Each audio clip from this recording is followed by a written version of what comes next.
பாத்திரரே.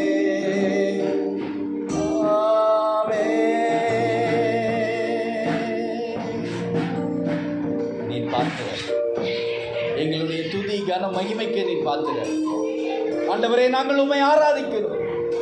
உம்முடைய வல்லமையை, உம்முடைய மகிமையை, உம்முடைய அன்பை, உம்முடைய குணாதிசயங்களை, உம்முடைய சர்வ வல்லமையை நாங்கள் ஆராதிக்கிறோம். இன்னும் எங்களுக்கு கிருபை தாரும். உம்மை பற்றி அறிந்து கொள்ளுகிற மேன்மை எங்களுக்கு தாரும். உம்மிடத்தில் எங்களை ஒப்புவிக்கிறோம். சபையாய் நாங்கள் உம்மிடத்தில் வந்திருக்கிறோம். நீர் உம்மை எங்களுக்கு வெளிப்படுத்தும், ஆசீர்வதியும், பலப்படுத்தும். இயேசு கிறிஸ்து என்னும் வல்ல நாமத்தினால் ஜெபங்கள் நல்ல பிதாவே. ஆமென். யாவரும் அமர்ந்து கொள்ளலாம். இந்த நாளிலே ஒரு தேவ செய்தியை ஆயத்தம் பண்ணும்படியாக நான் நேற்று இரவு கர்த்தருடைய சமூகத்தில் உட்கார்ந்து யோசித்து பார்க்கும்போது எனக்கு ஏற்கனவே கர்த்தர் ஒரு காரியத்தை திரும்ப திரும்ப பல நாட்கள் ஆராதனையிலும் சரி, நான் தனியாக யோசிக்கும்போதும் சரி, ஒரு காரியத்தை எனக்கு வெளிப்படுத்தி கொண்டே இருந்தார். அந்த காரியம் என்ன என்று நான் திரும்பவும் அதை குறித்து யோசித்தேன். கர்த்தர் தன்னை முழுமையாக இந்த ஜனங்களுக்கு வெளிப்படுத்தினால் இந்த ஜனங்கள் என்னை ஆராதிப்பாங்க, உயர்த்துவாங்கங்கிறது அல்ல, என்னை உணர்ந்து கொண்டால், என்னை புரிந்து கொண்டால் இந்த ஜனங்கள் பிரயோஜனப்படுவார்கள் என்று நான் நினைத்தபடியினாலே, கர்த்தர் எனக்கு அதை வெளிப்படுத்தினார் என்று நான் நம்பினபடியினாலே நான் இந்த செய்தியை நமக்காக ஆயத்தம் பண்ணி கொண்டு வந்தேன். இந்த கர்த்தர் வானத்தையும் பூமியையும் உண்டாக்கினார் என்று ஆதியாகமத்தில் எழுதப்பட்டிருக்கிறது. அப்படி என்றால் இவருடைய வல்லமை எப்படிப்பட்டது என்பதை நம்மால் புரிந்து கொள்ள முடியும். கவனிங்க, இந்த கர்த்தருடைய வல்லமை பெரியது என்பது நமக்கு தெரியும். ஆனால் நாம் சரியாய் அவரை புரிந்து கொண்டிருக்கிறோமா என்பதை குறித்து நம்ம இன்னும் அதிகமாய் அவரோடு ரெக்கன்சைல் பண்ண வேண்டியது அவசியமாக இருக்குது. நம்ம ஆராதனையில் பாட்டு பாடினோம், உம்மை முழு உள்ளத்தோடு ஆராதிப்பேன், முழு பலத்தோடு அன்பு கூறுவேன்.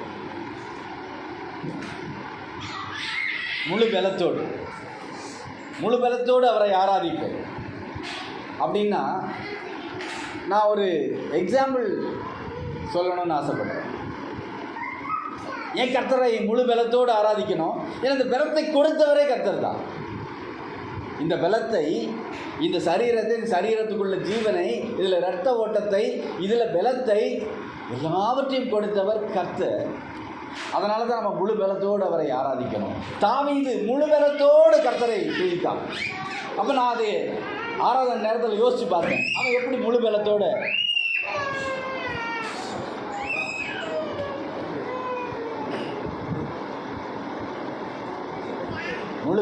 எப்படி கர்த்தரை அவன் ஆராதித்தான்.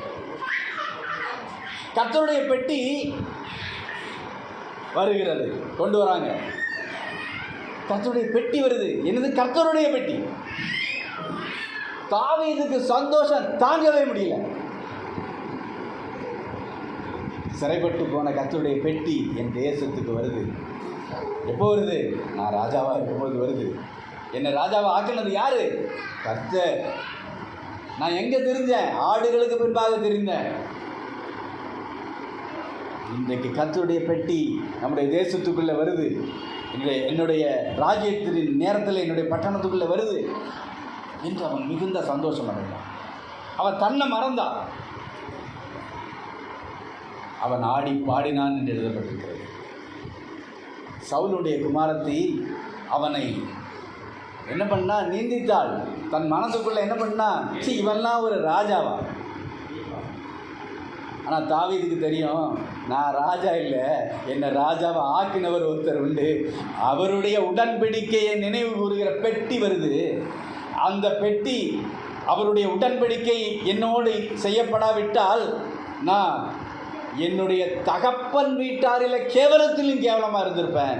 இந்த சவுலுடைய குமாரத்தி ஒருவேளை என்னை நிந்தித்தா பரவாயில்ல, அவர் ராஜாவின் மகளாய் பிறந்து வளர்ந்தவள். ஆனால் நான் அப்படி அல்ல. இதில் உச்சகட்டமாய் ஒரு காரியம் உண்டு. அவன் சொன்னான், என் தேவனுடைய பெட்டி வருது, நான் இன்னும் நீசனாவேன், கேவலமாவேன். என்னது முழுபலன்? என்னுடைய பெருமை எல்லாம் மண்ணில் போனாலும் நான் கர்த்தரையே உயர்த்துவேன்னு நிற்கிறது தான் முழுபலம். ஹல்லேலூயா, ஹல்லேலூயா, ஹல்லேலூயா. அப்போ இந்த கர்த்தர் எப்படிப்பட்டவர்? ஒரு ராஜா தன்னுடைய மகிமை, தன்னுடைய பெருமை, தன்னுடைய பதவியில் இருக்கிற எல்லா ஸ்தானத்தையும் இழந்து மண்ணிலே கடந்து ஆடினான்னா, தெருவில் நின்று ஆடினான்னா, இந்த கர்த்தர் எப்படிப்பட்டவர்? மோசே கேட்டான், ஆண்டவரை நீர் என்னை அனுப்புகிறீர், ஆண்டவரை நீர் என்னை அனுப்புகிறீர். நான் உம்முடைய வல்லமையை பார்த்துருக்கிறேன். முச்செடி பற்றி இருந்தபோது நான் உம்முடைய வல்லமையை பார்த்தேன். உம்முடைய வல்லமையை பார்க்கும்போது நீர் சொன்னீர், நீ பாதரட்சையை கழற்றி போடு, நீ இருக்கிற இடம் பரிசுத்த பூமின்னு சொன்னீர். நான் பயந்தேன். ஆனால் எனக்கு இன்னைக்கு ஒரு பிரச்சனை இருக்கு. நான் இதை போய் வெளியே போய் விளக்கி சொல்ல முடியாது. இந்த ஜனங்கள் கிட்ட போய் நான் உங்களுடைய சார்பில் பேசணும்னா உங்களுடைய பெயர் என்னன்னு அவங்க கேட்பாங்களே, நான் என்ன சொல்லணும்? கேட்பாங்களா கேட்க மாட்டாங்களா? கேட்பாங்களே, நான் என்ன சொல்லணும்? அது வரைக்கும் கர்த்தருடைய பெயர் அவனுக்கு தெரியாது. அவர் ஒரு பவர்ஃபுல் காட் என்பதை அவன் புரிஞ்சுக்கிட்டான்.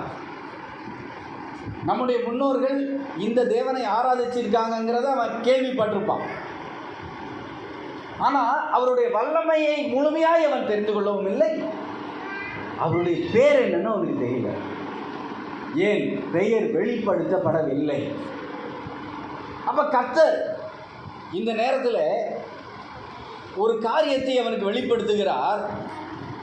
யாத்திராகமம் எடுங்க. யாத்திராகமத்தின் புத்தகம் 3வது அதிகாரத்திலே 14வது வசனம். யாத்திராகமம் புத்தகம் 3வது அதிகாரம் 14வது வசனம்.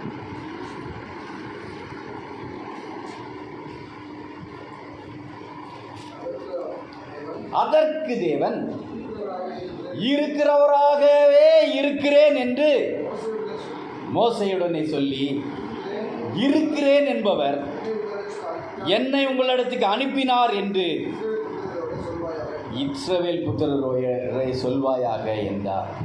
அப்போ கர்த்தர் அவன் கேட்குறான், நான் யார் அனுப்புறான்னு சொன்ன என்ன சொல்லணும்? கர்த்தர் சொல்லுகிறார், அதற்கு தேவன் இருக்கிறவராகவே இருக்கிறேன் என்று மோசேயிடம் சொன்னார். நான் யாரு? இருக்கிறவராகவே இருக்கிறேன். அப்போ தமிழில் இதை பார்க்கும்போது எனக்கு உண்மையாகவே புரியும். இருக்கிறவராகவே இருக்கிறேன், இதுக்கு என்ன அர்த்தத்தை எடுத்துக்கொள்ள முடியும்? இது பார்க்க அதை சரியாக அதை டிஃபைன் பண்ண முடியலை. ஏன்னா சில மொழிபெயர்ப்பு தமிழில் நிறைய விஷயங்கள் நல்ல அழகாக, மற்ற மொழிகளை விட நல்ல அழகாக மொழிபெயர்த்திருக்காங்க. ஏன்னா இங்கிலீஷில் இருந்து இது வரல, நமக்கெல்லாம் தெரியும். இது மூல பாஷையிலிருந்து அப்படியே நமக்கு மொழிபெயர்க்கப்பட்டது. கவனிங்க, இந்த நாளின் செய்தி நமக்கு பிரயோஜனமாக இருக்கும்னு நான் நம்புகிறேன். அப்போது இருக்கிறவராகவே இருக்கிறேன் என்பவர் என்கிற தேவன் ஒருவர் வந்தார். அவர் என்னை அழைத்து உங்களிடத்தில் அடிமைத்தனத்திலிருந்து நான் உங்களை என்ன பண்ணுவேன், விடுவிப்பேன்னு சொல்ல சொன்னார். அவருடைய பேர் இருக்கிறேன் என்பது என்று அவன் சொல்லணும், அப்படின்னு அவன் சொல்லணும். அப்போது கர்த்தர் தன்னுடைய நாமத்தை எப்போ வெளிப்படுத்தினார்? தன்னுடைய ஜனங்கள் அடிமைத்தனத்தில் இருந்து அங்கலாய்த்த போது, புலம்பின போது, அவர் சொன்னார், இருக்கிறவராகவே இருக்கிறார். எப்போ? ஆபிரகாமோடே நான் உடன்படிக்கை பண்ணின போது எப்படி இருக்கிறவராய் இருந்தேனோ அதே போல இருக்கிறேன். நீங்கள் என்னை நம்பினால் மீட்கப்படுவீர்கள். நீங்கள் என்னை நம்பினால் மீட்கப்படுவீர்கள் என்பதை கர்த்தர் இப்படி வெளிப்படுத்தினார். உன் முற்பிதாக்களின் தேவனாகிய நான், ஆபிரகாம், ஈசாக்கு, யாக்கோபு என்கிறவருடைய தேவனாகிய நான் உன்னிடத்திலே என்னை வெளிப்படுத்தினேன். நான் இருக்கிறேன். அப்போ இந்த வாக்கியம் வேத புத்தகத்திலே, பைபிளிலே, பழைய ஏற்பாட்டில் மோசேக்கு முதன் முறையாக கர்த்தர் தன்னை வெளிப்படுத்துகிறார். மோசே இடத்தில் தான் தான் எப்படிப்பட்டவர் என்பதை அவர் வெளிப்படுத்துகிறார். நான் இருக்கிறவராக இருக்கிறேன் என்ற அந்த வார்த்தை எப்படிப்பட்ட வார்த்தை? ஐ ஆம் ஹூ ஐ ஆம். அப்படின்னா அது இறந்த காலத்திலே எழுதப்படவில்லை, எதிர்காலத்திலும் எழுதப்படவில்லை, நிகழ்காலத்திலே. நீங்கள் என்னைக்கு படித்தாலும் அது அப்போ. கொஞ்சம் குழப்பறேன்னு நினைக்கிறேன், புரியலையோ?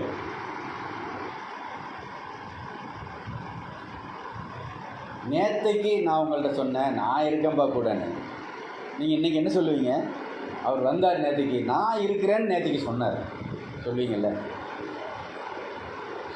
நாளைக்கு வருவார், நான் இருக்கிறேன்னு சொல்லுவார். ஆனால் கர்த்தர் அப்படி சொல்லலை. ஐ ஆம் ஹூ ஐ ஆம், இருக்கிறவராகவே இருக்கிறேன் என்ற அந்த வார்த்தையில் என்னெல்லாம் அடங்கி இருக்குன்னு பார்த்தா ரொம்ப ஆச்சரியமாக இருக்கு. அப்போ ஒருவர் நிகழ்காலத்தில் நடப்பதை எப்பொழுதுமே நடத்தி கொண்டிருப்பாரானால் அவர் நேற்றும் என்றும் என்றும் மாறாதவராய் இருக்கிறார் என்பது சத்தியமாய் நமக்கு வெளிப்படுகிறது. அதனால் தான் கர்த்தரை குறித்து சொன்னார்கள். வேத வாக்கியம் சொல்லுகிறது, இயேசு கிறிஸ்து நேற்றும் இன்றும் என்றும் மாறாதவராய் இருக்கிறார். அதை மோசேக்கு முதலிலே வெளிப்படுத்தினார். நான் மாறாதவர், நான் கர்த்தர், நான் மாறாதவர், நான் இருக்கிறவராகவே இருக்கிறேன் என்று அவர் தன்னை வெளிப்படுத்தினார். அப்போது அவர் சொல்லிட்டு என்ன சொன்னார்? இருக்கிறேன் என்பவர் உங்களிடத்தில் என்ன அனுப்பினார். அதை இங்கிலீஷில் பார்க்கும்போது ஐ ஆம், அவ்வளோதான் இருக்குங்க. I am has sent me to you. அப்படின்னா அவர் அந்த ஐ ஆம் அப்படிங்கிற அந்த வார்த்தைக்கு தகுதியுள்ளவர் யாருன்னு பார்த்தா அவர் ஒருவரே. அதனால தான் அந்த பாட்டை பாடணும், ஒருத்தி இஷ்டல்ல, அவர் ஒருவரே அதற்கு பார்க்கிறார். நான் என்பதற்கு ஒருவர் தகுதி உள்ளவராய் இருப்பாரானால், நான் அப்படிங்கிற வார்த்தைக்கு தகுதி உள்ளவராய் இருப்பாரானால், அந்த ஏகாரத்திற்கு நானே என்பதற்கு தகுதி உள்ளவராய் இருப்பாரானால், அந்த வல்லமை உள்ளவராய் இருப்பாரானால், உங்களிடத்தில் நான் இருக்கிறேன்னு தைரியமாய் சொல்லுகிற ஒருவர் இருப்பாரானால், அதிகாரமாய் சொல்லுகிற ஒருவர் இருப்பாரானால், எல்லா விதத்திலும் உங்களுக்கு துணை நிற்க ஒருவர் இருப்பாரானால், அப்படி சொல்வாரானால் அது நம்முடைய கர்த்தராகிய இயேசு கிறிஸ்துவை தவிர வேறு ஒருவரும் இல்லை. அப்போ ஒருத்தர் தைரியமாய் சொல்ல முடியுமா? தைரியமாய் சொல்ல முடியுமா? இன்னைக்கு உலகத்தில் பார்த்தீங்கன்னா தலைவர்கள், புதுசாக ஒரு தலைவர் வந்திருக்கிறார், அரசியல் பேசுகிறேன்னா சும்மா அவங்கள்ட்ட ஒரு தகவல் காட்சி. தமிழகத்தின் எதிர்காலமே, தமிழகத்தின் தலையெழுத்தை மாற்ற வந்தவர் அப்படின்னு ஒரே புகழ்ச்சி கொஞ்ச காலமாக தாங்க முடியல. அவருக்கு வயசு என் வயசுன்னு நினைக்கிறேன், கிட்டத்தட்ட 50-51 வயசு. இன்னும் எத்தனை வயசு உயிரோடு இருப்பார்? இவர் எப்படி மாற்றுவார்? எல்லாம் போடுவான் இந்தியாவின் எதிர்காலமே. அவருடைய எதிர்காலம் என்னென்ன அவருக்கு தெரியாது. இவர் எப்படி இந்தியாவுக்கு எதிர்காலமாக மாறுவார்? அப்போ ஒருவர் நான் இறந்த காலத்திற்கும் நிகழ்காலத்திற்கும் எதிர்காலத்திற்கும் உனக்கு போதுமானவராய் இருப்பேன் என்று சொன்னால் அவரே எல்லாவற்றிலும் தலை சிறந்தவர், அவரே சர்வவல்லவர். அந்த ஒருவர் மோசேவுக்கு தன்னை வெளிப்படுத்தினார், நான் இருக்கிறவராகவே இருக்கிறேன், நீ தைரியமாய். அப்போது கர்த்தர் தன்னை எப்படி வெளிப்படுத்தினார்? மோசேக்கு இருக்கிறவராக இருக்கிறேன் என்று சொல்லி. வெளிப்படுத்தல் புத்தகம் 1வது அதிகாரத்தில் 8வது வசனத்தை எடுங்க. வெளிப்படுத்தின விசேஷம் 1வது அதிகாரத்தில் 8வது வசனத்தை எடுங்க. அங்கே இயேசு, அங்கே தேவன் தன்னை வெளிப்படுத்துகிறார். இருக்கிறவரும் இருந்தவரும் வருகிறவருமாகிய சர்வ வல்லமை உள்ள கர்த்தர், நான் அல்பாவும் ஒமேகாவும் ஆதியும் அந்தமுமாய் இருக்கிறேன் என்று திருவுளம் பற்றினார். அப்போ மோசேக்கு முதலிலே கர்த்தர் வெளிப்படுத்தினார். வெளிப்படுத்தின விசேஷத்திலே யோவான் இடத்திலே கர்த்தர் தன்னை வெளிப்படுத்துகிறார் தீர்க்க தரிசனமாக. அந்த தீர்க்க தரிசன புத்தகத்தில் இப்படியாக இருக்கிறது, இருக்கிறவரும் இருந்தவரும் வருகிறவருமாகிய சர்வ வல்லமையுள்ள கர்த்தர், நான் ஆல்பாவும் ஒமேகாவும் ஆதியும் அந்தமுமாய் இருக்கிறேன் என்றார். அப்போ ஜீசஸ் கிளைம்ஸ் என்னதை, எதை கிளைம் பண்ணுகிறார்? அவர் நான் யார் என்கிற அந்த வார்த்தையில் இருக்கிற, நான் என்கிற அந்த வார்த்தையில் இருக்கிற வல்லமையை அவர் ஜனங்களுக்கு என்ன பண்ணுறாரு? வெளிப்படுத்துகிறார். அப்போது மோசேயினிடத்திலே இருக்கிறவராகவே இருக்கிறேன் என்று சொன்னவர் இங்கே அதை இன்னும் அதிக விளக்கமாக சொல்லுகிறார். இருக்கிறவரும் இருந்தவரும் வருகிறவருமாகிய சர்வ வல்லமையுள்ள தேவனாகிய கர்த்தர், நான் அல்பாவும் ஒமேகாவும் ஆதியும் அந்தமுமாய் இருக்கிறேன். அப்போ அந்த அல்பா ஒமேகா ஆதி அந்தமான கர்த்தர் எக்காலத்துக்கும் தேவன் என்பதை நமக்கு அவர் வெளிப்படுத்துகிறார்.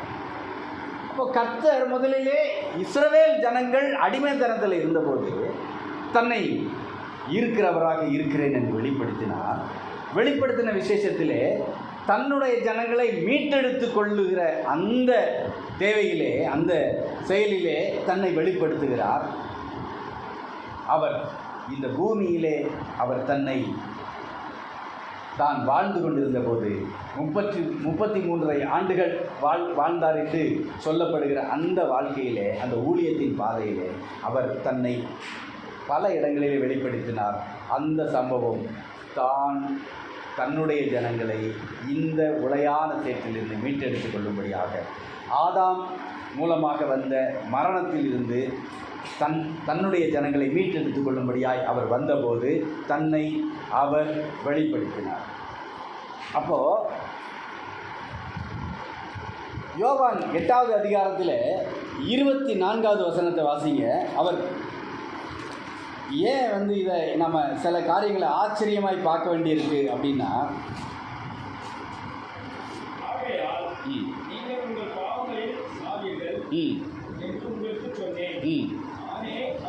நானே அவர்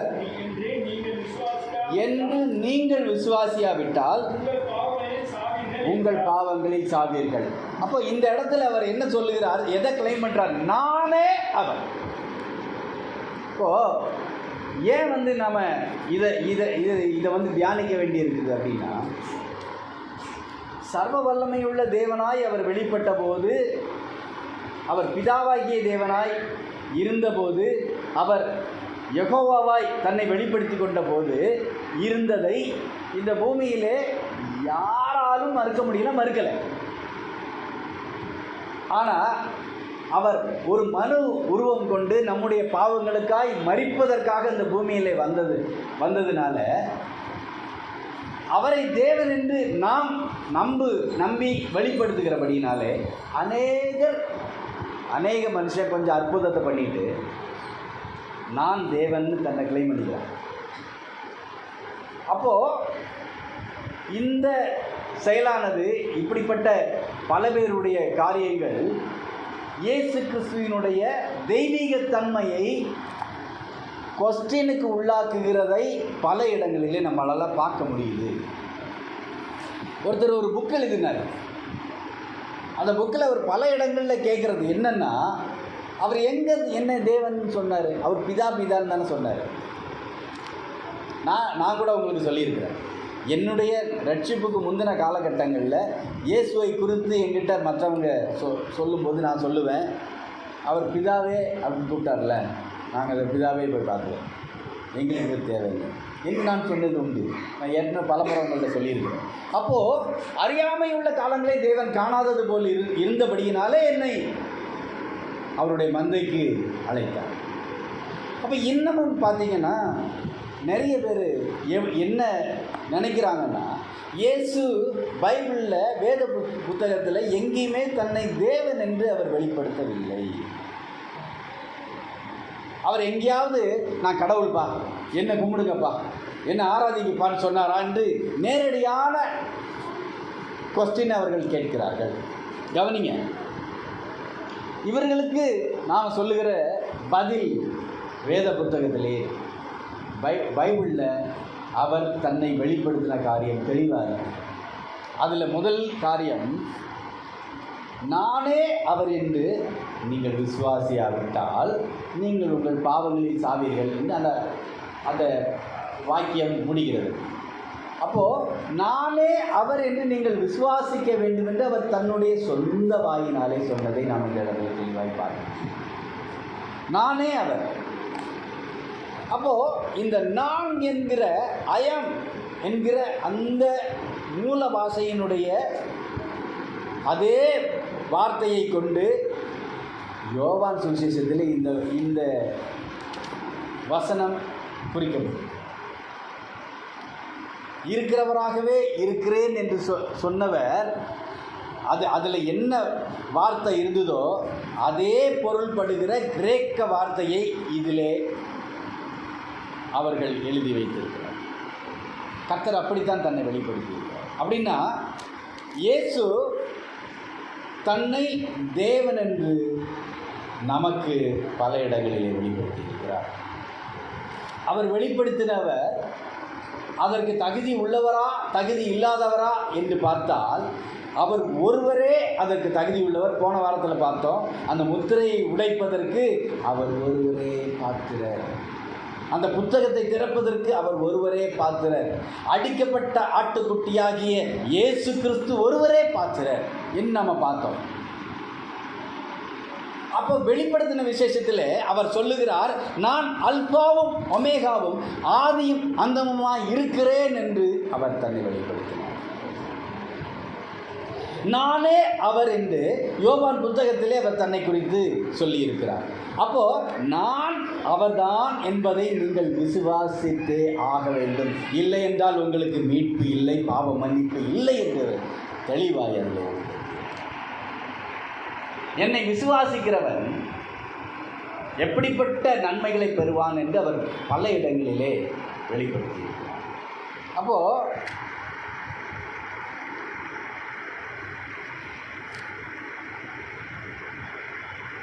எபிரேயர் 13வது அதிகாரத்தில் 8வது வசனத்திலே நம்ம ஏற்கனவே பார்த்தபடி இருக்குது, இயேசு கிறிஸ்து நேற்றும் இன்றும் என்றும் மாறாதவராய் இருக்கிறார்.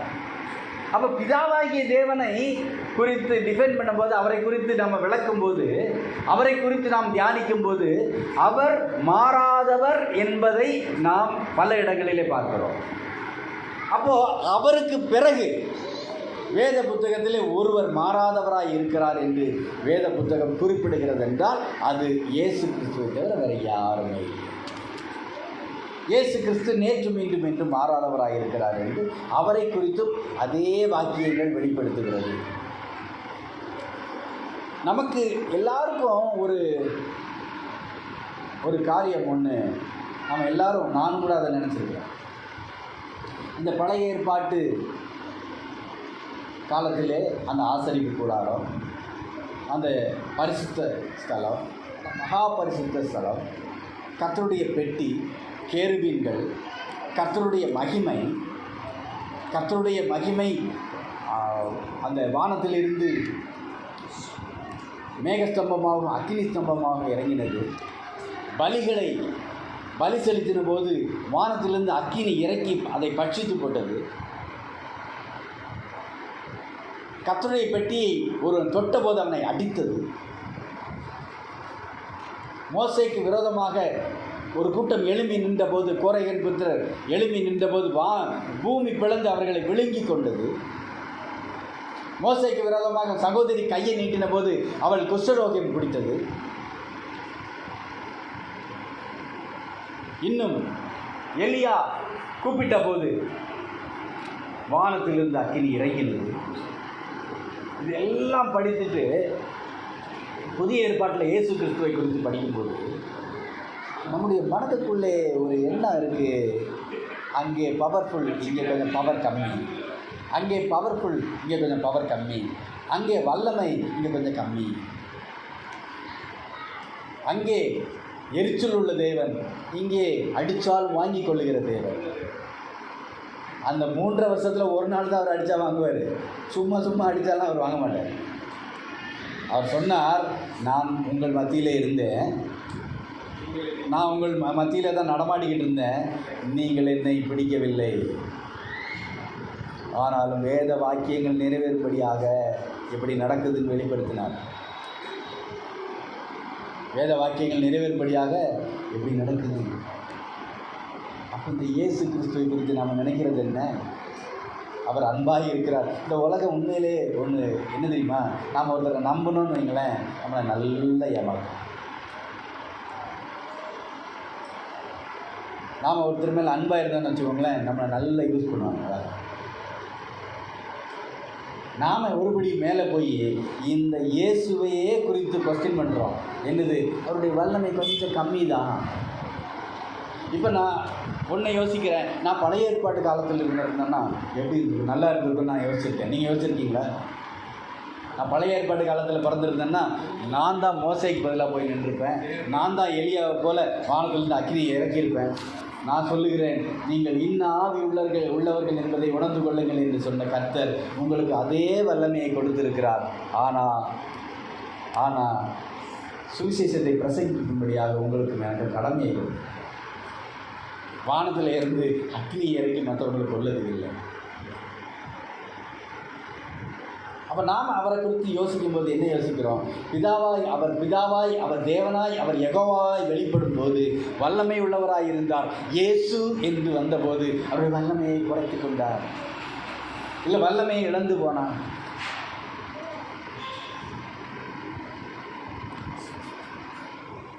இன்னொன்று சொல்ல முடியும், இயேசுவை வந்து பிடிக்கிறாங்க. இயேசு என்ன பண்ணுறாங்க? அந்த இரவிலே வந்து பிடிக்கிறாங்க. எத்தனை பேர் வந்திருப்பாங்கன்னு நினைக்கிறீங்க? 5 பேரா, 2 பேர், 3 பேர், 4 பேர் நினச்சிங்களா? கிட்டத்தட்ட 500-600 பேர். யார்?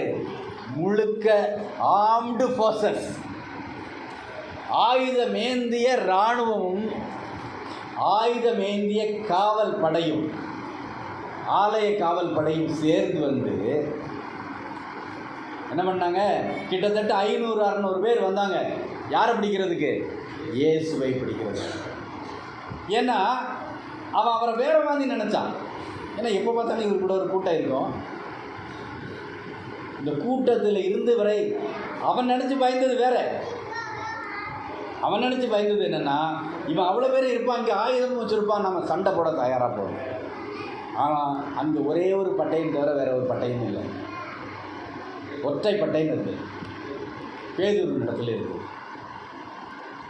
அவன் ஒருவேளை காடுகளில் போய் இருக்கும்போது சமையல் பண்ணுறதுக்கு விறகு வெட்டுறதுக்காக வச்சுருந்தான்னு தெரியும். ஆனால் கொஞ்சம் கூர்மையாக தான் வச்சுருந்துருக்காங்க. ஏன்னா காது கீழே விழாது, காது அருந்து கீழே விழாது, தொங்கிட்டு இருந்திருக்கும். காதரை வெட்டி தான் நின்று, இப்போ காது அறுந்து போச்சு. ஒரே ஒரு பட்டயம். இங்கே கிட்டத்தட்ட 500-600 பட்டயங்கள், தீவெட்டிகள், கேடகங்களோட இவர் சண்டைக்கு ஒரு பெரிய கூட்டத்தோடு நமக்கு எதிர்த்து நிற்பார் அப்படின்னு தயாராக போகிறோம். அங்கே சொல்லி வச்சுட்டு வந்திருப்பான், எங்களுடைய சத்தம் கேட்டால் நீங்கள் உடனே இன்னொரு ஃபோர்ஸ் அனுப்பிடு. இயேசுவை பிடிக்கணும். அவர் பயங்கரமான ஆள். ஒரு கூட்டத்தை கூட்டி வச்சுட்டு எப்போ பார்த்தாலும் ரகலை பண்ணிக்கிட்டே இருக்கிறார். எப்போ பார்த்தாலும் கலவர கூட்டத்தோடு இருக்கிறார். அவரை பற்றி விசாரிச்சிருப்பானா? விசாரிச்சிருக்க மாட்டான். கூட இருக்கிறவங்கள 2-3 பேர் மீன் பிடிக்கிறான். அவன் பயங்கரமான ஆள். இவருமே பார்த்தீங்கன்னா ஒரு 6 அடி இருப்பார். இவரே ஒரு 25 பேர் அடித்து சமாளிப்பார். 1-2 பேரை தவிர மற்றவங்களாம் பயங்கரமான படிக்காதவன், கற்பூரி, அறிவு கிடையாது. உடனே விழுந்து தொண்டையை கடிச்சு என்ன பண்ணி ரத்தத்தை குடிச்சிருவான். இப்படி பலவாறாக அவங்க எதிர்பார்த்துக்கிறான். இயேசு அவங்ககிட்ட கேட்குறாரு, யாரை தேடுறீங்க? நிற்கிறான். அப்புறம் அங்கே தான் இருக்கிறாரு. யாரை தேடுறீங்க? இவன் உடனே நசரனாகிய இயேசுவை தேடுவேன். அவர் சொன்னார், நான் தான். அவர் நான் தான் அதிகாரமாக சொன்னாரான்னு தெரியல. நான் தான் கண்டிப்பாக அதிகாரமாக சொல்லியிருக்க மாட்டேன். ஏன்னா அவர் சரண்டர் ஆகும்படிக்கு அந்த இடத்துல காத்திருக்கிறார். பிதாவாகிய தேவனுடைய சித்தத்தின்படி நான் இவர்களிடத்திலே என்னை ஒப்பு கொடுக்க வேண்டும் காத்திருக்காரு. அப்போது பயங்காட்டும்படியாக அவர் என்ன பண்ணியிருக்க மாட்டார். அவர் பாடுபடும் போது பயமுறுத்தாமலும் என்று ஒரு வசனம் இருக்குது. அப்படி நிச்சயமாக பயம் காட்டிருக்க மாட்டார். நான் தான்ப்பா அப்படின்னு சாதுவாக சொல்லியிருப்பார். அந்த வார்த்தை எந்த வார்த்தை தெரியுமா? இருக்கிறவராகவே இருக்கிறேன் என்று அவர் தன்னை வெளிப்படுத்தின அதே வார்த்தை, எக்ஸாக்டாக அதே வார்த்தை, நான் தான் அப்படின்ன உடனே 500-600 பேரும் என்ன பண்ண பின்னிட்டு விழுந்தார்கள் என்று எழுதப்பட்டிருக்கிறது. தமிழில் ரொம்ப சிம்பிளாக இருக்குது. தமிழில் பின்னிட்டு விழுந்தார்கள் என்று சிம்பிளாக எழுதியிருக்கு. ஆனால் மூல பாஷையில் அப்படி இல்லை. அவர்கள் பின்னாடி தூக்கி வீசப்பட்டார். எப்படி வீசப்பட்டாங்க தெரியுமா? ஒரு மிகப்பெரிய ஃபோர்ஸ், ஒரு மிகப்பெரிய வல்லமை அவர்களை தூக்கி தரையில் அடித்தது என்று எழுதப்பட்டது. என்னது? இயேசு பிதாவை நோக்கி கூப்பிட்டாரா? அந்த நேரத்தில் பிதாவை நோக்கி கூப்பிடல. ஆண்டவர், தகப்பனே என்னை பிடிக்க வந்துட்டானுங்க, நான் யாருன்னு கொஞ்சம் ஒரு விளையாட்டு காட்டிட்டு அப்புறம் நான் சரண்டர் அடைன்னு சொன்னாரா? இல்லை, நான் தான் சொன்னார். சொன்ன மாத்திரத்தில் யார்? Armed forces. அதை தான் நம்ம ரொம்ப யோசிக்கணும். சாதாரணமாக ஒரு 10, 40, 50, ஒரு 500, 1000 மக்களை கூட்டிட்டு வரல. ஆயுதத்திலே பயிற்சி பெற்ற இராணுவ வீரர்கள், அந்த ஆயுதத்தை பிரயோகிக்க தெரிந்தவர்கள். அதை நான் ஆயுதத்தை பிரயோகிக்க தெரியணும். தாவீதை கோலியாத்தை எதிர்க்கும்படியாக சவுலுடைய ட்ரெஸ் எடுத்து போட்டான். அவனுடைய பட்டயமும் அவனுடைய எல்லாத்தையும் எடுத்து போட்டாங்க. அவன் நடந்து பார்த்தான். அவனால் அதை போட்டு நடக்க முடியல. எனக்கு அந்த அபியாசம் இல்லைன்னு கழட்டி போட்டுட்டான். என்னுடைய உடை எனக்கு போதும். ஆனால் எனக்கு மேலாக ஒரு உடை இருக்குது, அது துதியின் ஆடை. அந்த ஆடை வந்து எனக்கு போதும் போட்டுட்டு கோலியாத்தை எதிர்த்தான். அப்போது ஆயுதத்தை கையாளுறதுக்கு ஒரு திறமை வேணும், அதுக்கு பயிற்சி வேணும். எங்கள் ஊரில் அப்படி தான் என்ன பண்ணாங்க, ஒரு கொலை ஒன்று நடந்தது. ஒரு 4-5 பேர் சேர்ந்து ஒருத்தரை வெட்டினாங்க. வெட்டும்போது ஒருவன் தன் காலிலே வெட்டி கொண்டான். அது எப்படி? வெட்டும்போது இப்படி தானே வெட்டுவான் இல்லையா? வெட்டும்போது காலையாக வெட்டுவான் எவனாவது? கழுத்தை வெட்டுவான். கழுத்தை வெட்டும்போது அந்த கழுத்து அவனுக்கு சரியான ட்ரைனிங் இல்லாததுனால அவன் கழுத்தை வெட்டிய அதே அந்த அரிவாள் வெட்டினுடைய காலை வெட்டியது. அவனால் நடக்க முடியாத அளவுக்கு மிகப்பெரிய காயம் இருக்குது. இது எப்படி நடந்ததுன்னா, ட்ரைன்டு பர்சன்ஸ் மட்டும்தான் கொலையே கூட பண்ணணும். ஒருவரை தாக்கணும்னா நமக்கு ட்ரைனிங் வேணும். அப்போது போலீஸ் டிபார்ட்மெண்ட்டுடைய அந்த சில ஃபைல்ஸ் எல்லாம் எடுத்து பார்த்தீங்கன்னா சில வார்த்தைகள் இருக்கும். ஆயுதத்தை பிரயோகிக்க தெரிஞ்சவன் தான் அதை சரியாக உபயோகப்படுத்த முடியும். இல்லைன்னா இவன் எவனா கத்துக்குட்டி வெட்டியிருக்கான்னு அழகாக கண்டுபிடிச்சிடுவான். அப்போது இயேசு கிறிஸ்துவை பிடிக்க வந்தவர்கள் இராணுவ வீரர்கள், ஆயுதம் ஏந்தியவர்கள். இந்த ஆயுதம் ஏந்தியவர்கள் அவர் எந்த ஆயுதத்தையும் எடுக்கவும் இல்லை, பிரயோகிக்கவும் இல்லை. மாறாக மோசேக்கு தன்னை வெளிப்படுத்தின போது அவர் யாரோ அவர் இருக்கிறவராகவே இருக்கிறேன் என்று சொன்னவர் நான் தான் சொன்னார். சொன்ன மாத்திரத்தில் அவ்வளோ பேரும் பின்னாடி தூக்கி வீசப்பட்டு தரையிலே தூக்கி அடிக்கப்பட்டார்கள் என்று எழுதுகிறார். அப்போ அவன் எவ்வளோ நேரம் கழித்து எழுந்திருப்பான் நீங்கள் யோசிச்சு பாருங்களேன். ஒருத்தன் பின்னோக்கி போய் விழுறான், பின்னோக்கி போய் விழுந்து அவனுக்கு தலையில் அடிபட்டிருக்கலாம், முதுகில் அடிபட்டிருக்கலாம், இடுப்பில் அடிபட்டிருக்கலாம், தலை சுற்றல் வந்திருக்கலாம். ஏன்னால் முன்னால் இருந்து அவர்களை தள்ளிவிட்ட வல்லமை அப்படிப்பட்ட வல்லமை. ஆனால் அவர்களை அது கொன்று போடவில்லை. ஏன் தெரியுமா? இயேசு கிறிஸ்துவை ஒப்பு கொடுக்க வேண்டும். இயேசு கிறிஸ்துவை ஒப்பு கொடுத்து விசாரிக்கும் போது அவர் மேல் குற்றம் சுமத்தப்படக்கூடாது. தேவன் எவ்வளவு தெளிவுள்ளவராய் ஒரு காரியத்தை செய்கிறார் பாருங்க. அந்த கூட்டத்தில் ஒருத்தன் செத்திருந்தாலும் இயேசு தன்னுடைய சீஷர்களை கொண்டு இவனை கொண்டு போட்டார். இவருக்கு மரண தண்டனை கொடுங்க. இவர் தான் என்ன பண்ணினார்? அதை தூண்டி விட்டான். சொல்ல முடியும். அந்த வேலைக்காரனுடைய காதை வெட்டி அது சரி செய்யாமல் போயிருந்தா இவருக்கு மரண தண்டனை கொடுங்க, ஏன்னா அவருடைய சீசனை கொண்டு காதை வெட்ட செய்தார். அவரை விசாரித்த போது பிலாத்து சொன்னான், இவரிடத்தில் நான் ஒரு குற்றத்தையும் காணேன், இவரிடத்தில் நான் ஒரு குற்றத்தையும் காணேன். அப்போ இயேசு கிறிஸ்து அந்த இடத்திலே சர்வ வல்லமையுள்ள தேவனாய் இருந்தாலும் கூட அவர்களிடத்திலே தன்னை ஒப்பு கொடுத்தார். பேதுருவினிடத்தில் சொன்னார், என் பிதாவினிடத்திலே நான் வேண்டிக் கொண்டால் என்ன நடக்கும்? என்ன நடக்கும்? அப்போ இது அவர்களுடைய வேலையாய் இருக்கிறது என்று சொன்ன இயேசு தன்னுடைய வல்லமையாய் நான் தான் என்று சொல்லலை.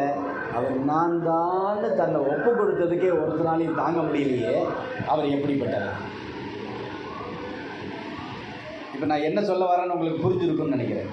அவர் ரொம்ப சாதுவா, ரொம்ப லகுவா தன்னுடைய ஜீவனை ஒப்பு கொடுக்கும்படியாக, தன்னையே ஒப்பு கொடுக்கும்படியாக, அடிக்கப்படும்படியாக, வேதனைப்படும்படியாக, கிழிக்கப்படும்படியாக, அவமானப்படும்படியாக தன்னை குறைத்து கொண்டு தான் ஒரு குற்றவாளியைப் போல தன்னை ஒப்பு கொடுக்க அவர் நான் சொல்லும் போதே ஒருத்தராலையும் தாங்க முடியலையே. ஒரு நாள் வரும், அவர் ராஜாதி ராஜாவாய் வருவார், எவனால் தங்க. அப்போ இந்த இயேசுனுடைய வல்லமையை குறித்து நாம் என்ன நினச்சிக்கிட்டு இருக்கிறோம்? அதனால தான் இன்னைக்கு பல பேர் இயேசுவை குறித்து என்ன பேசுகிறாங்க? ஒருத்தர் சொன்னார், அவர் உயிரோடு எழுதாரா எழுதலன்னு தெரில. அந்த சோயன்ஸோ ஒரு சாமியார் ஒருத்தர் இருக்கிறாரு, அவருக்கு அந்த ஆள் கேன்சரில் இருந்து போயிட்டான். இருக்கானான்னு கேட்டால் இல்லை. செத்து பண்ண புதைச்சாச்சு. ஆனால் இயேசுவை புதைத்த கல்லறை திறந்திருக்கிறது. இயேசு வைத்த கல்லறை திறந்திருக்கிறது. அங்கே அவருடைய சரீரம் இல்லை, அவர் அங்கே இல்லை, அவர் உயிர் தெழுந்தார் என்கிற வாக்கியம் நமக்கு அது கொடுக்கப்படும். மரித்தேன், ஆனாலும் சதா காலங்களிலும் உயிரோடு இருக்கிறேன் என்று சொன்னவர் எல்லா காலங்களிலும் இனி உயிரோடவே இருப்பார். இனி அவர் மரிக்கப் போவதில்லை, இனி அவர் மரிக்கப் போவதே இல்லை.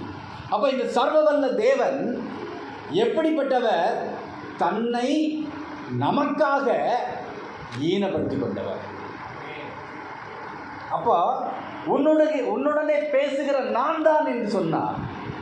நானே வானத்திலிருந்து இறங்கின ஜீவ அப்பம் என்று சொன்னார். நானே வாசல், என் வழியாய் ஒருவன் உட்பிரவேசித்தால் ரட்சிக்கப்படுவான் என்று சொன்னார். நானே நல்ல மேய்ப்பன் என்று சொன்னார். நல்ல மேய்ப்பன் தன் ஆடுகளுக்காக தன்னுடைய ஜீவனை கொடுக்கிறான் என்று சொல்லி அவர் தன்னை வெளிப்படுத்தினார். நானே உயிர்த்தெழுதலும் ஜீவனுமாய் இருக்கிறேன் என்று சொன்ன கர்த்தர், நானே வழியும் சத்தியமும் ஜீவனுமாய் இருக்கிறேன் என்று சொல்லி நமக்காக ஜீவனை ஒப்பு கொடுத்து நமக்கு ஜீவன் தந்தார். அப்போ இயேசு எல்லா இடங்களிலும் நான் தேவன் என்பதை வெளிப்படுத்தியிருக்கிறார். என்னை கண்டவன் பிதாவை கண்டான். பிதாவும் நானும் ஒன்றாயிருக்கிறோம். பிதாவாகிய தேவன் வல்லமை உள்ளவர் என்று எண்ணுகிற நான் பிதாவின் இடத்துல எப்படி போய் சேர முடியும்? பழைய ஏற்பாடு சொல்லுகிறது, ஒருவனாகிலும் அவருடைய முகத்தை காண முடியாது. மோசையே பார்க்கல. 5 ஆகமங்களை எழுதின மோசே என்று சொல்லப்படுகிறது. தேவனுடைய வீட்டில் உண்மையாக இருந்தவன் என்று சொல்லப்படுகிறது. ஒரு சிநேகிதனை போல நான் இடத்தில் பேசினேன் என்று சொல்லப்பட்டிருக்கிறது. ஆனால் மோசே தேவனுடைய முகத்தை பார்க்கவில்லை. அப்போ தேவனுடைய முகத்தை பார்க்கிறதற்கு ஒரு கூட்டம் உண்டு என்றால் அது யாரால் உண்டாக்கப்பட்ட கூட்டம்? இயேசுவுடைய இரத்தத்தினால் உண்டாக்கப்பட்ட கூட்டம். அந்த காண கிடைக்காத தேவன், எவராலும் காண முடியாத அந்த தேவன் எல்லாரும் காணும்படியாய் இந்த பூமிக்கு மனிதனாய் வந்தார். ஆனால் அவர் அதே வல்லமையை உடையவராய் இருந்தார். ஆனால் பயன்படுத்தத்தான் இல்லை. அவர் நினைச்சிருந்தார் ஒரே வார்த்தையில எல்லாவற்றையும் அழித்து போட்டுவிட்டு புதிதாய் ஒரு உலகத்தையும் புதிதாய் தனக்கான மக்களையும் உண்டாக்க அவரால் கூடும். ஆனால் அவர் அதை செய்யவில்லை. காரணம், உங்கள் மேல் என் மேலும் அவர் வைத்திருந்த மாறாத அன்பு. அந்த மாறாத தேவன் மாறாத அன்பை கொண்டிருந்ததுனால தான் நம்மளால் உயிரோடு இன்றைக்கு ஜீவித்து அவரை என்னுடைய தகப்பன் என்று சொல்ல முடியும். எனவே தேவனுடைய அன்பு ஜனங்கள், இயேசு கிறிஸ்துவினுடைய வல்லமை மிகவும் பெரியது. நாம் ஆராதிக்கிற தேவன் வல்லமை உள்ள தேவன். இந்த உலகத்தில் எத்தனையோ ஆராதனைகள் நடக்குது, எத்தனையோ கடவுள்ட்டு நம்புகிறவங்க இருக்கிறாங்க, எத்தனையோ கடவுளாய் மக்களுக்கு வெளிப்படுத்தப்பட்டிருக்கிறது. ஆனால் அவைகளுக்கெல்லாம் ஒரு வல்லமே இல்லை. ஜெயிலில் போட்டு மூடி வைக்கிறான். என்னது? கம்பிகளுக்கு பின்னாக மூடி வச்சிருக்கிறான். அவைகளுக்கு கண்ணிருந்தும் காணாது, வாயிருந்தும் பேசாது. ஆனால் நம்முடைய தேவனோ நம்முடைய கையினாலே அவருக்கு ஒன்றும் செய்ய வேண்டியதில்லை. மாறாக அவருடைய நாமத்தை உயர்த்தினா போதும். அவர் யார் என்பதை உணர்ந்து கொண்டு நாம் உயர்த்தினா முழு பலத்தோடு அவரை ஆராதிக்க முடியும். அதனால தான் நான் இதை சொல்லதுக்கே வந்தேன்.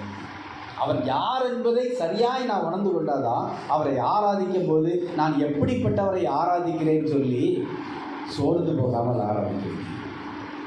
எனவே கர்த்தர் தன்னை வெளிப்படுத்தி இருக்கிறார். இயேசு நானே அவர் என்பதை நமக்கு சொல்லிக் கொடுத்திருக்கிறார். அவருடைய வார்த்தைகளை நாம் இந்த நாளிலே கேட்ட நாம் அவரை முழு மனதோடு ஆராதிப்போம், முழு பேரத்தோடு அவரிடத்தில் அன்பு கூறுவோம். எனவே இந்த நாளில் கூட கர்த்தர் இந்த வார்த்தைகளை நமக்காக கொடுத்தார். எனவே நாம் அவருடைய சமூகத்திலே கண்களை மூடி நம்மை ஒப்புக் கொடுப்போம். தேவன் ஒருவரே பெரியவர், அவர் ஒருவரே சிறந்தவர். அல்லேலூயா, அல்லேலூயா, அல்லேலூயா.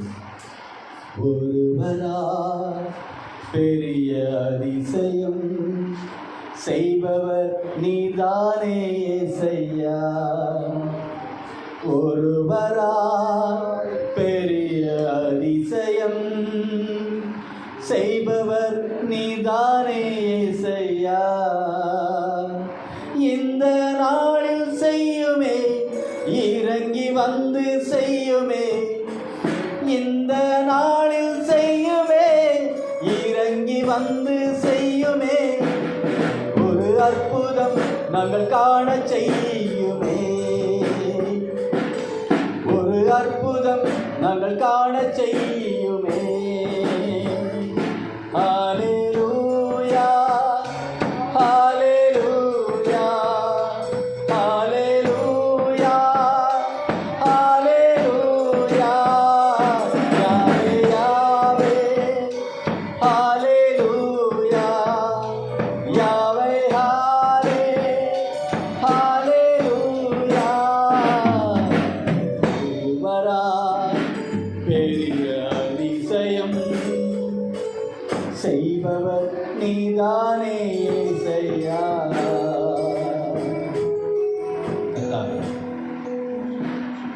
சர்வ வல்லமை உள்ள தேவன், யுவர் ஆல்மைட்டி, நீ ஒருவரை பார்த்தது.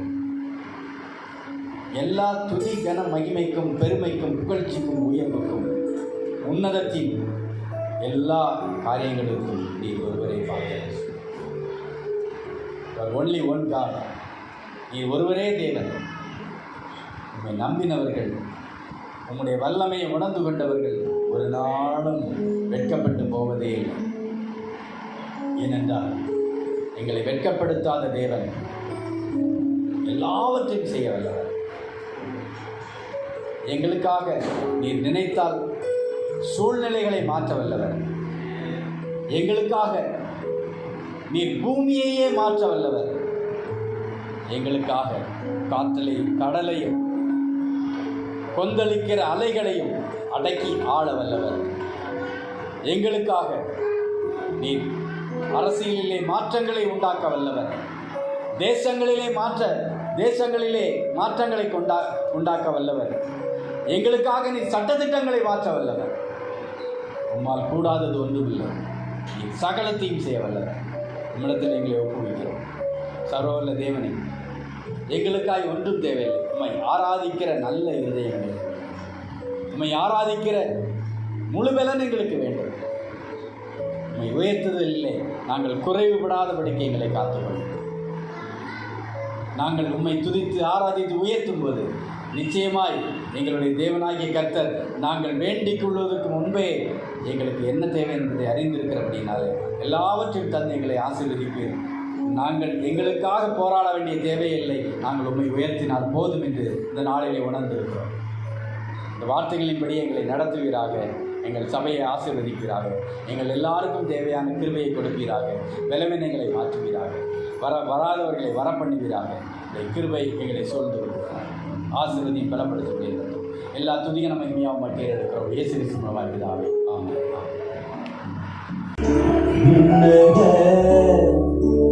காற்றே நீ என்னை நோக்கி வீசிடும் வெண்புறாவை போல என் மேல் வந்த வந்தியும் ஜலத்தின் மேல் அசைவாடிய தூய